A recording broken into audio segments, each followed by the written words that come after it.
be able to join us. It is summertime, travel time. And so again, we're just so excited to have everyone joining us who has been able to make it for this edition of NetWorked. We are continuing to bring amazing people and resources in front of us and our groups so that we can activate on knowledge and awareness. And this is a topic that we have not tackled before. Obviously, you all know we tackle very large topics as it relates to community investment, community development, entrepreneurship. We've even talked about innovation, but we have not tackled talent in this regard. So we're really excited about introducing this topic and this amazing presenter to us. I'm going to go ahead and get our PowerPoint up so that we can anchor our conversation. Again, I appreciate Tiffany serving as a co-host so I can focus on driving our conversation today. Special thanks, Network Kansas, Entrepreneurial Ecosystems, that's E2. Of course, our sponsors with Blue Cross Blue Shield of Kansas and the Kansas Health Foundation for helping make Network Partnership for Community Investment possible. And a big thank you to each and every one of you for your continued participation, attendance, not just in the convenings, but also outside of the convenings as well, where even greater work happens. A reminder about our mission. We are all about connecting unconnected networks and closing gaps between people, information, and assets to develop pathways that boldly solve community challenges. This is why we exist. This is what we do. Every word is intentional to help convey, again, why we gather and why we meet. So to frame up today's conversation, I've got a few things to cover. And then I have a question for you all, because you know NetWorked is all about being interactive. So when we look at this idea of talent, again, our grounding topic for today, we have to understand the cost that Kansas experiences when we lose talent. I know when I was growing up, I'm a Wichita native, born and raised, right? When I was graduating college, so many of my classmates just couldn't wait to get out of Kansas. They were going to places like Atlanta, they were going to places like Dallas, anywhere but here. And there's a cost to that. At that time, they called it the brain drain. Now they call it outward migration. Whatever you call it, it is happening and it is impacting our state. And so we can fill the screens with data and dashboards, but truly there's some framing that we want to make sure that we have as we enter this conversation. And so the Kansas Chamber of Commerce has put together a report. It's called Kansas Workforce, the Challenge to Compete. And I thought this quote was pretty interesting to kick off our framing, that to address workforce quantity, Kansas must focus on retaining its young people and the graduates of in-state colleges and universities, also target former residents and young workers in nearby Midwestern cities to, quote, come home. All right. This isn't just an issue for urban areas or rural areas, it's across our state. In many areas. That report that I mentioned and that I've linked to in the presentation that you all can access afterwards, it has several ideas and best practices from other communities, as well as ideas and solutions from the different communities within Kansas who are working to address this head on. And it's a topic that does need to be addressed.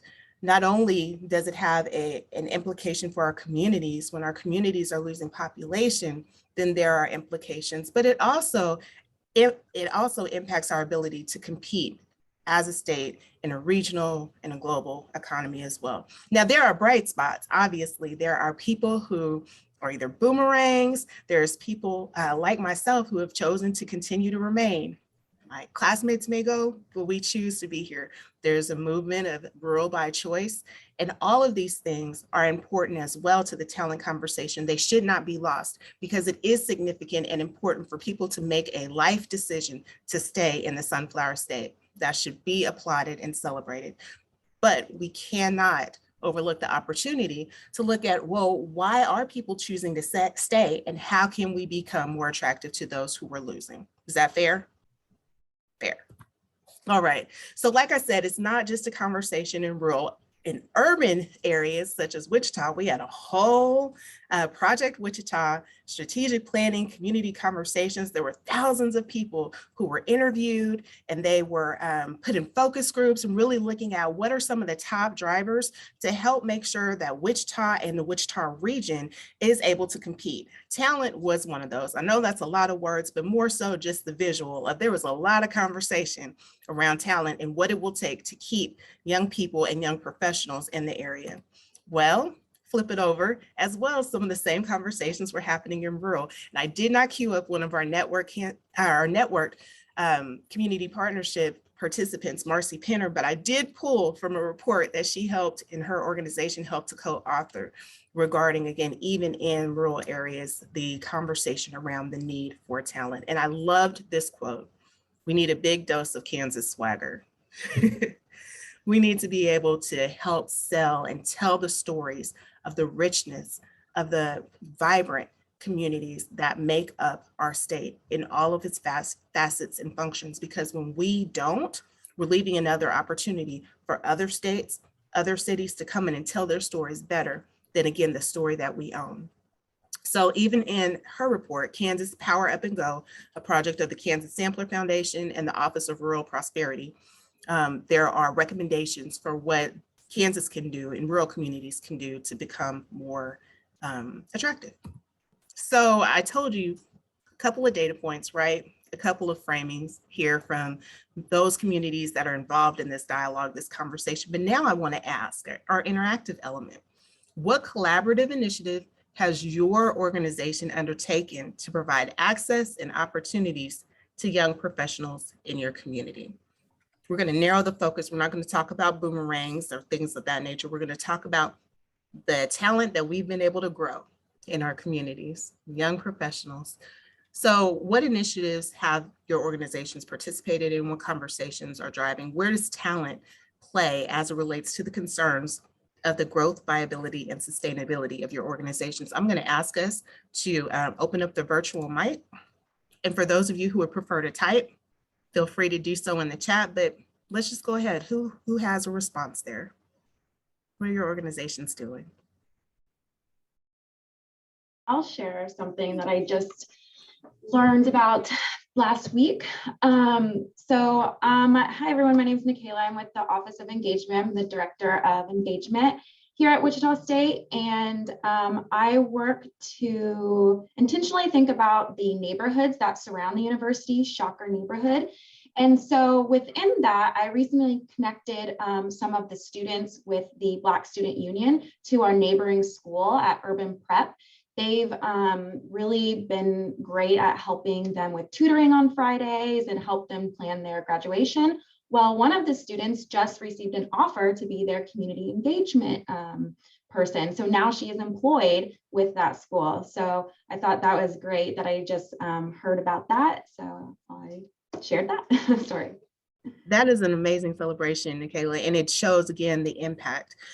Getting in those classrooms can absolutely make a difference and help in the retention conversation. It was in the 8th grade when two Wichita Eagle reporters came to my middle school classroom at Brooks and opened up the Eagle to me. That was part of why I stayed. The networking that's been able to be built professionally since the 8th grade is not a network that you easily walk away from. Great, great example, Michaela. Who's next? I see one in the chat, but who's going to come on virtually while I pull up my chat to read? I see Shelly.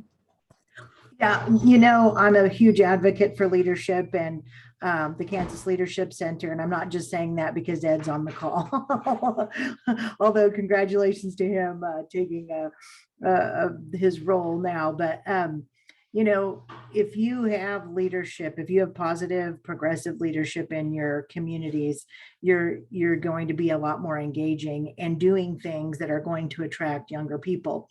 And really invite and engage those younger people, those 20 and 30 somethings, to be involved in that leadership program. It really does make a difference. I had a kid this year, I call him a kid, he was in his 20s, and he and his wife moved back to Harper County, and they're just so excited about getting involved. They're going to start a business. It's just been really fun to watch that. And so I think you never know, and you can't assume that everybody knows how to run for office and how to get involved. And even if they grew up here, you can't assume any of that stuff. But huge advocate, community leadership program.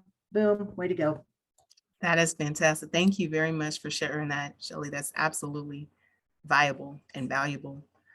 I see Carly has a comment. We are currently working on developing a young professional program for Rice County. Yes, and working to create a Rice County leadership program with Rice County companies supporting employees to participate.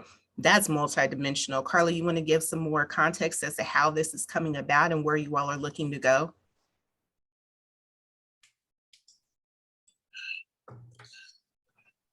Can you hear me? Yes, we sure can. Okay. Perfect. Sorry, technical difficulties. So we're working with the Kansas Association of Community Foundations in a experiment called SDGs, Sustainable Development Goals for Rural Community Foundations. So through that project, our community team here in Rice County, which is me, and then 4 other community members, we identified this as our project to take on 2 sustainable development goals that will be impacted by engaging our young professionals here in Rice County, keeping them here, having them live, work, and play here, giving them social opportunities, and then also opportunities to increase their leadership skills so that they progress in the companies that we have here in Rice County. So that is our goals with that program. That's incredible. What's the timeline for that program or project to occur? Are about a year out from fully implementing. So we are just in the ideation stage of how to structure it, because it is unusual for these programs to live in a community foundation. But as our chambers of commerce are 100% volunteer in Rice County, we need people, an organization like the Community Foundation that has staff in order to help structure it and provide it some longevity. And so we're just in the ideation stage of how to structure that. So if anyone has any experience with any of these programs, be sure to send me a chat with your email or something. I'd love to pick your brain. That is fantastic. Thank you so much. And the Kansas Association of Community Foundations absolutely participates in NetWorked as well. Again, that connectivity is so critically important. We had a few more come through the chat. Youth, of course, NetWorked Kansas's Youth Entrepreneurship Challenge, helping students realize their entrepreneurship potential at an early age. Again, you do not typically or easily walk away from a community that pours into you in major ways for so long. One real quick example of that is there was a young man who participated in the Youth Entrepreneurship Challenge through a program with Destination Innovation, another partner with NetWorked Kansas. He got connected early with folks who were involved in business leaders who were involved in real estate. He actually ended up graduating and going to work for a commercial developer here in Wichita, and is now just in his early 20s and already developing property. That trajectory, it's real, it works. All right, a few more. Norton County Community Foundation, Tara's former organization, reinvigorated their leadership program with a focus on YPs, partnered with KLC for the first time for this work. Great partner. How come they were a great partner, Tara? Well, we experienced their accessibility on a pretty exciting scale. We were part of their community leadership program, and they made it very accessible for those of us in the far northwest part of the state to have access to their programming and their people, really. And we felt like that was maybe a shift from KLC, and we really, really appreciated that. They just made that program great. It had existed, it had a several year hiatus and kind of starting up new again. So we took a real fresh approach, and they were just the best community partner for that program. That's awesome. Ed, do you have a reaction to that?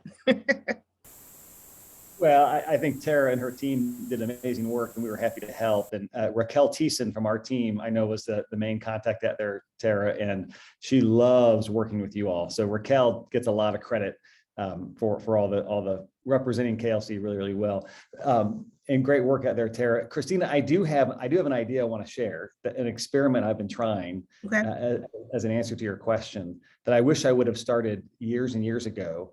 We always have a lot of young professionals working at KLC, and I've always developed a great relationship with them over the years. But we've started an effort that I'll continue probably, even though I won't be here any longer after pretty soon, but started an effort where I'm meeting with our young professionals for co-mentoring.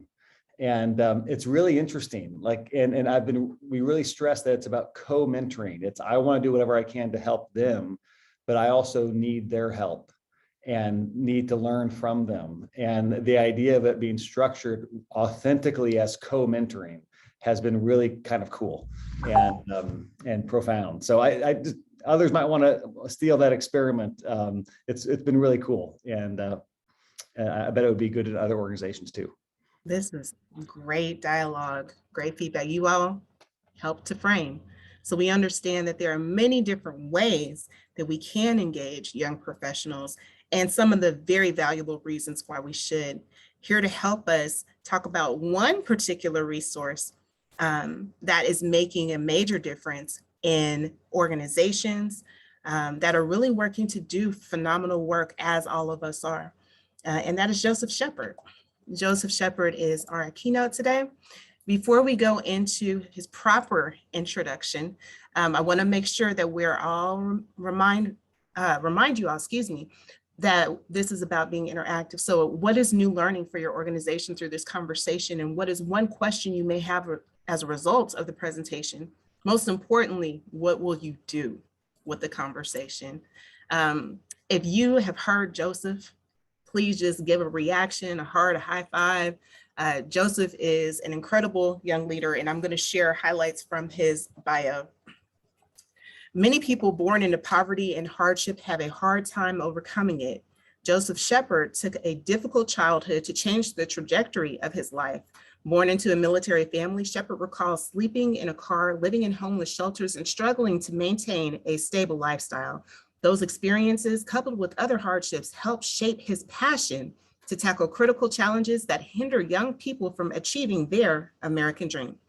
As a first-generation college student and graduate, Shepard holds a bachelor's degree in criminal justice, a master's degree in public administration with a focus on nonprofit management, and is currently working on his doctoral degree in educational leadership at Wichita State University. Go on, Mr. Shepard, a very learned and educated man. Shepard is a community mobilizer. He champions youth and young professionals, as well as he's a conversational catalyst for equity and inclusion. You can read his full bio, but again, someone who leads with passion, heart, and conviction. And we are thrilled to have him here with us today. Joseph, I'll be your driver on your PowerPoint presentation so you can focus on presenting. Just give me a nod and tell me to move forward and we'll do so. But brother, the virtual mic is yours to share with us more about Lead for Kansas. Thank you so much, Christina, and thank you for the opportunity to be here today to talk about Lead for America, and in this case, Lead for Kansas, an affiliate of Lead for America, because that's most relevant to our conversation today.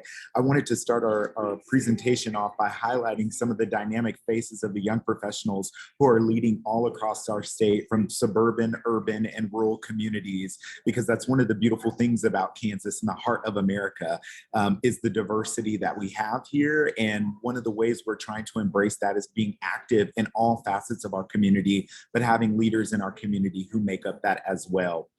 Our national headquarters is located in Dodge City, Kansas, trying to remain true to our mission. If you ever been to Dodge City, beautiful, beautiful place, growing exponentially, and they are truly leaning into their strengths and their identities of who they are at their core, which is what we want all communities across Kansas to do as well. We're ready to move on to the next slide.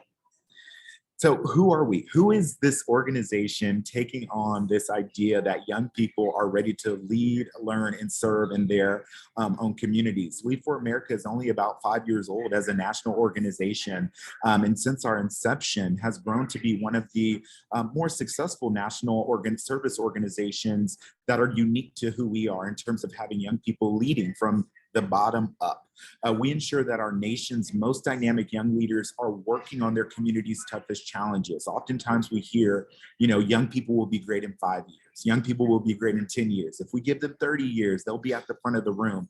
Well, we're challenging that narrative at Lead for America. We believe that not only will young people and young professionals be great in the future, but they have much to offer now. And with the wisdom of those who have come before us, matched with the innovation and energy that young people bring to the table, when we work together, we can help close, right, what KLC calls the gap, right? And that gap is, how do we help the seasoned leaders in our community and their institutional knowledge meet the energy and innovation of our young leaders across America to close the gap on the critical challenges we see. But ultimately, our goal is, as Christina mentioned, we want to tackle that brain drain or outward migration, showing young people that, hey, leaving your hometown doesn't make you successful. Dallas is great. Other places are great, but right here in Kansas, there's a unique opportunity to truly transform lives and tackle the critical challenges in hopes of ensuring that no one leaves and never comes back and sees that as success. Ready to move on. So how are we planning to solve this adaptive challenge? And if you all hear me using KLC lingo, that is because I like to say I'm a product of the KLC. That was my first job out of college. I learned a lot about leadership there, and in many regards using that leadership curriculum to inspire the work that we're doing at Lead for America. So when you think about this big adaptive challenge of how do we truly get young professionals to stay in their hometowns, how do we address brain drain and outward migration? Well, we utilize the most outstanding leaders across America to work alongside organizations both in the public and private sector, which is critical when we think about the economy, right? You need the public and the private sector in order to truly create great things that are going to boost the economy, strengthen our workforce, tackle the critical challenges. So we're working with organizations in the public and private sector to tackle challenges. We also pay those young leaders to go into their communities and perform service in their communities. And we pay them what's called a living allowance. And we base that off of the MIT calculator and use the cost of living where their hometown is or where they're serving in to really determine what a cost of living would look like.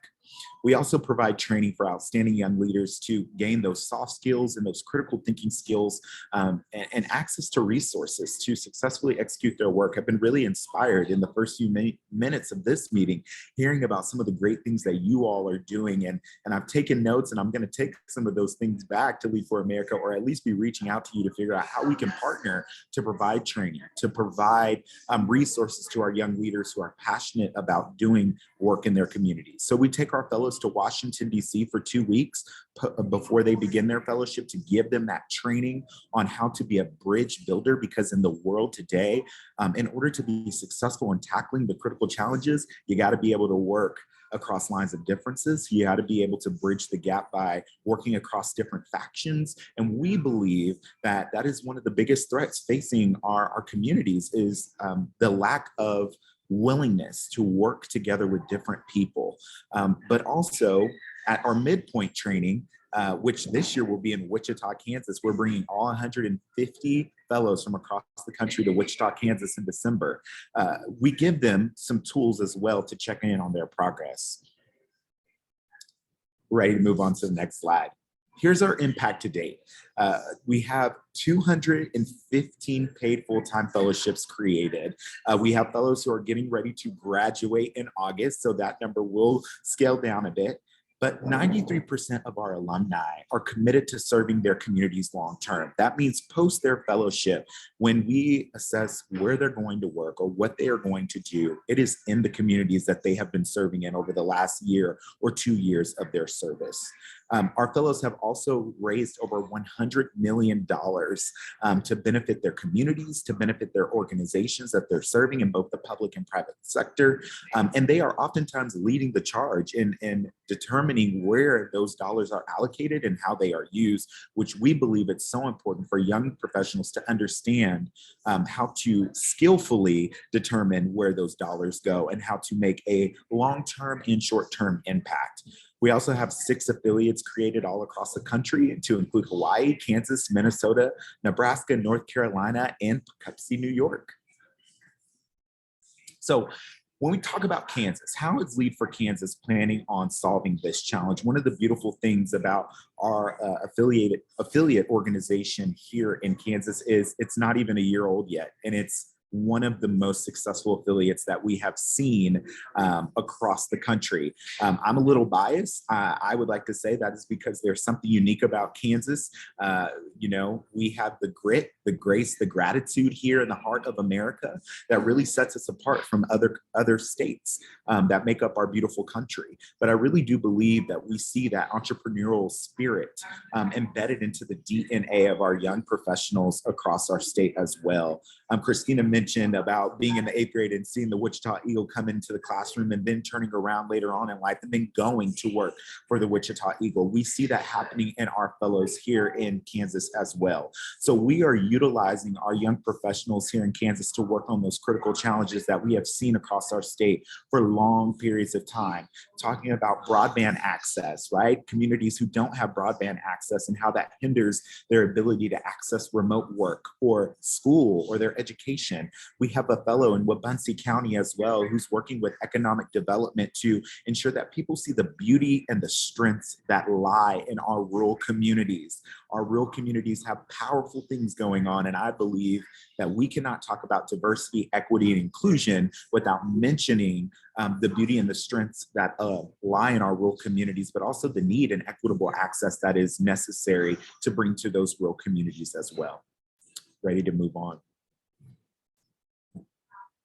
So I want to kind of give you an idea of some of our 2021 host site announcements, but if you click the next slide, Christina, I really want you to focus on some of the things that they're focusing on, right? We have fellows who are working on creating an inclusive economy for the Wichita Hispanic community, and we know that Christina Long has been doing that work for a very, very long time as well, but it's important to make sure that we continue to uplift more young leaders to see the value of that work, right? So that Christina has someone to pass the baton to, because that is the purpose of our work as well, is that we want to be able to pass the baton when it's time to.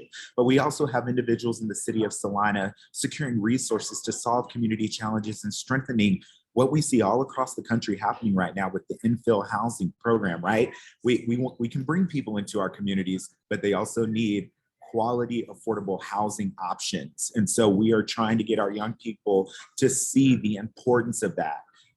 Habitat for Humanity is doing that all across our country as well. If you click a few more times, Christine, I just want to highlight a few more. The Neighboring Movement, which is also an organization here in Wichita, Kansas, doing work all across the state, though, in simply building stronger communities through what's called community-based asset building, which is utilizing the people in those neighborhoods to see their strengths and their opportunities to utilize their resources to help others benefit. And the last one I'll highlight is the Northwest Tech University in Goodland, Kansas.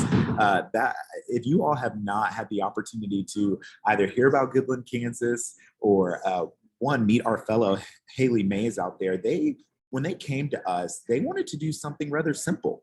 They said there are too many people who don't know the power, the strengths, and the beauty of rural America. We want to change and challenge that narrative by simply sharing stories. And so what our fellow is doing in Goodland, Kansas is going out into the community and getting those stories of folks who were born and raised in Goodland, Kansas, and talking about why they decided to stay, the things that they have done to invest in the community, the beauties and kind of where Goodland has started versus where they are now. And she's doing and sharing those stories through a podcast. And we can share that information with Christina to share out to you, so that way you can listen when you have time. We're ready to move on.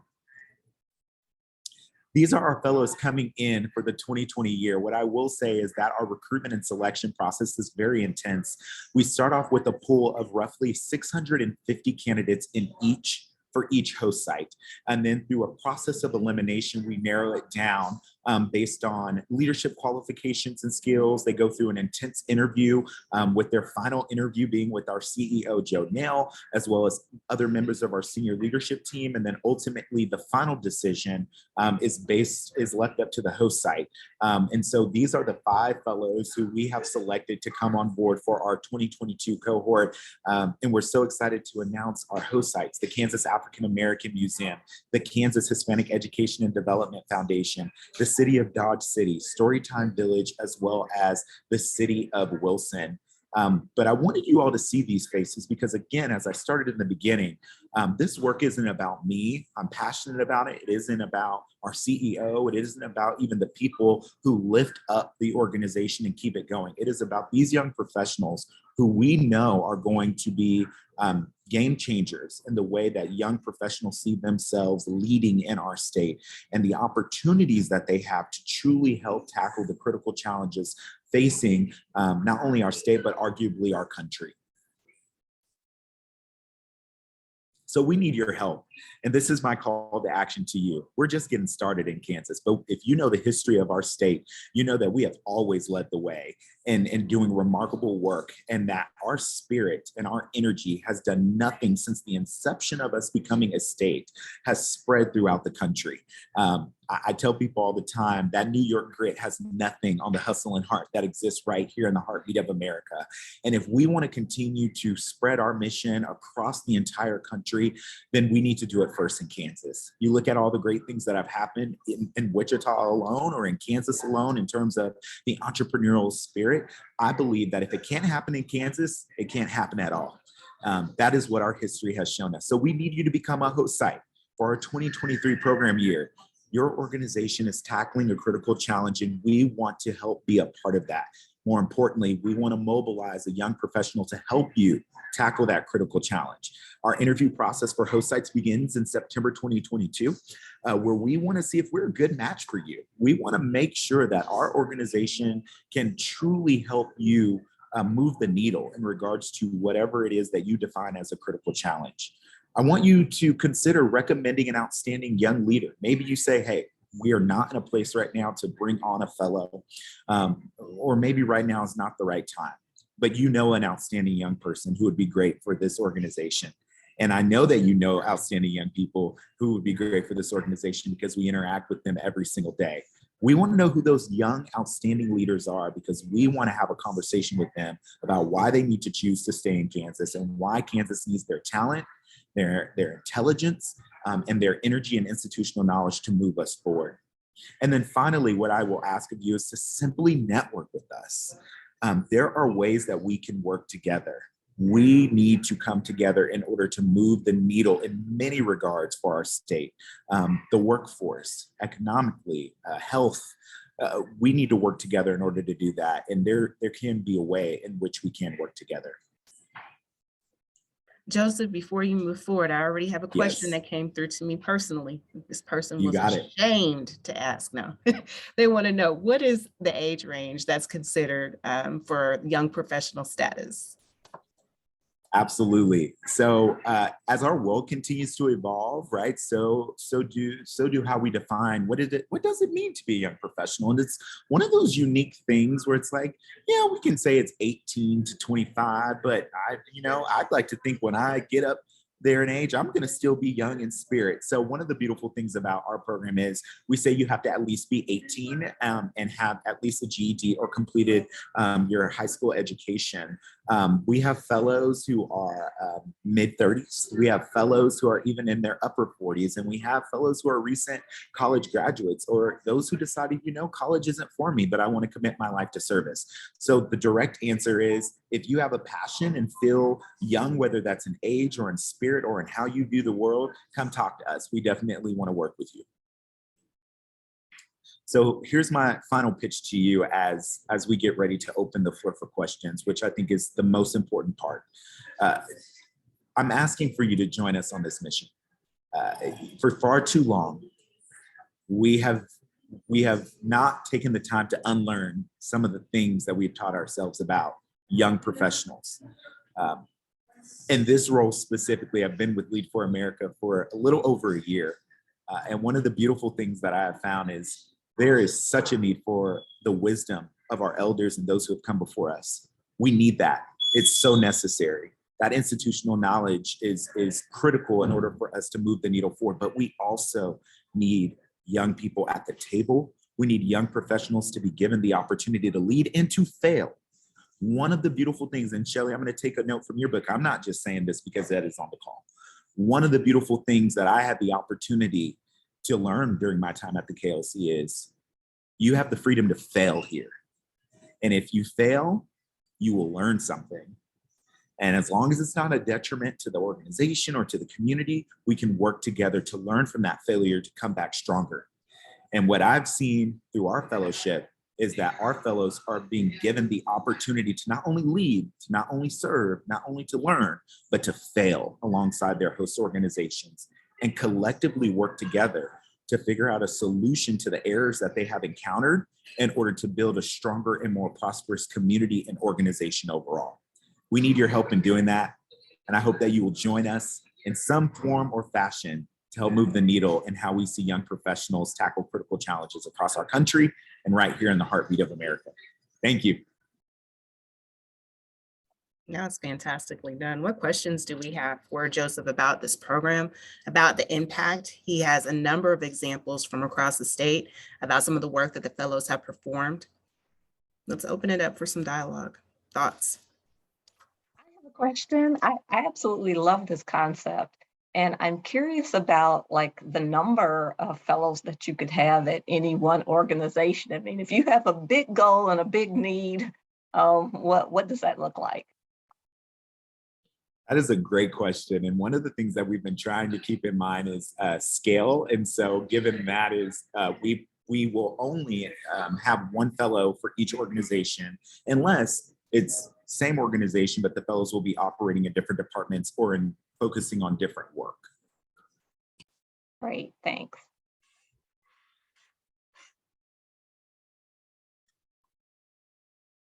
Questions?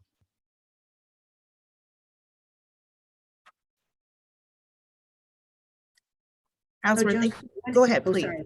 So Joseph, when will you be picking next year's fellows? Because my wheels are turning, friend. I'm so happy to hear that, Shelly, and your energy is contagious. I love to hear that your wheels are spinning because I can only imagine what that means, but I'm excited about it. I think we are starting to look for fellows for 2023 now. We are starting to cultivate those conversations, but our primary focus right now is on the host sites. We need host sites before we can place fellows anywhere, and so we're looking first. The priority right now is finding those host sites who we want to work alongside that align with our mission and vision and overarching objectives, but as well are tackling those critical challenges that, may be a focus for their particular organization, but contributes to the larger picture of where we want to see Kansas in the grand scheme of things. And so that is our priority focus right now. Roughly about how many host organizations can you all accommodate, since you did mention capacity earlier?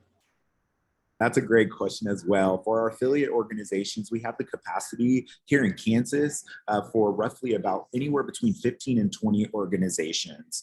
We do that because I would say for every 10 host organizations and our 10 fellows at this time, they get one program manager, which is the person that they go to talk to make sure, one, from the fellow perspective, that they're getting the support that they need from the host site, but also that they're meeting those measurable metrics. And the same thing for our host sites as well.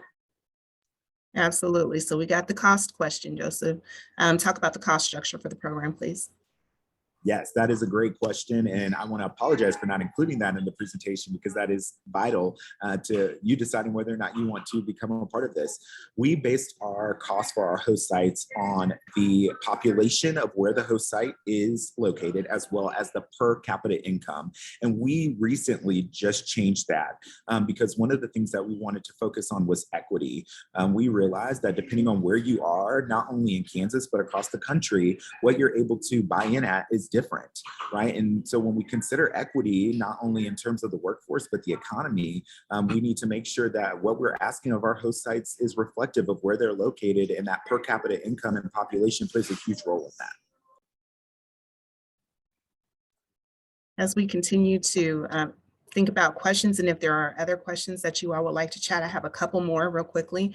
And that is Ed O'Malley at one of our very first network convenings coined the term do-gooders for this group. We're organizations made up of people who are very passionate, many times under-resourced in areas, sometimes very well-resourced. But when you're looking at bringing in additional help, many organizations wouldn't turn away help, but there is a lift in order to create a strong working environment for young professionals to thrive in this sense. Can you share some of the best practices that organizations have had where, again, capacity is tight already, intention is good, but how do you make it work? Absolutely spot on. And that saying that it takes a village to raise a child is something that I think I've resonated with, because my village is the reason why I'm still here in Wichita and have made Wichita my home.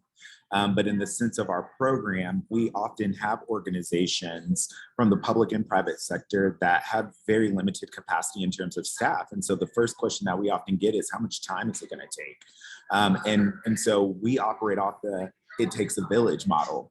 That is why we dedicate a full-time program manager to both the host site and the fellow, because there may be challenges that the fellow is encountering during their time with the host site that maybe the host site doesn't have the capacity to address around the clock.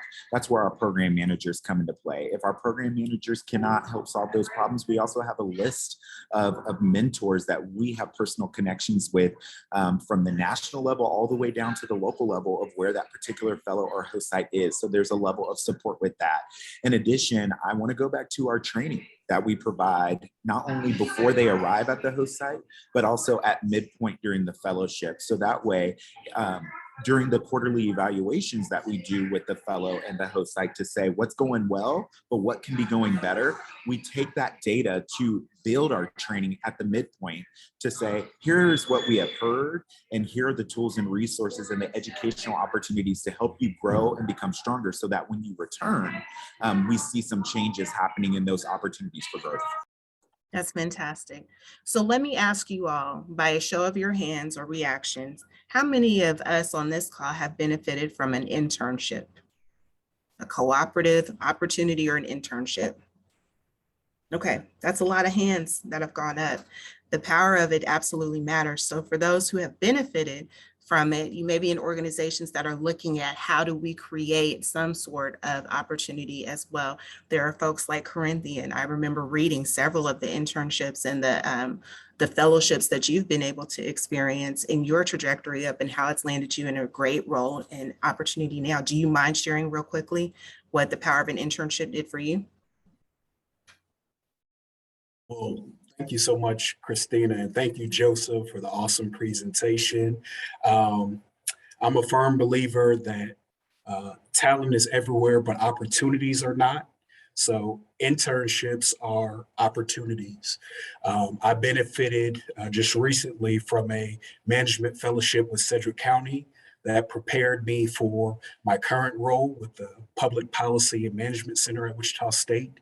Prior to that, what even got me into that frame of reference was an internship program I did when I was in the 8th grade. That put me on the trajectory to even think about public administration or public management. So I think these kind of programs are necessary. I think about getting there early. So this is great. Thank you for letting me be a part and share. Yeah, absolutely. That's what happens when you attend NetWorked. If I know the backstory about you, we're going to make sure to talk to hear more voices. But all that to say, to bring it on home. Again, Joseph, fantastic presentation. Everyone, we know that through NetWorked, we highlight assets that currently exist, but that doesn't mean that we can't learn from the assets too, even if we're not going to implement them specifically in our organizations. Again, the connectivity, the learning, it all happens. Where Lead for America is, that might be where someone's trying to get to. Let's plug in and use our resources to help create those pathways of opportunities that obviously, by show of hands, by stories, it works. Giving young people a solid place to land and a pathway to build from, it absolutely works. And the hope is that they do stay, but even if they don't, the contribution that they've been given for that time creates the culture that they're welcome to build in our communities for the betterment of our communities. So again, thank you so much.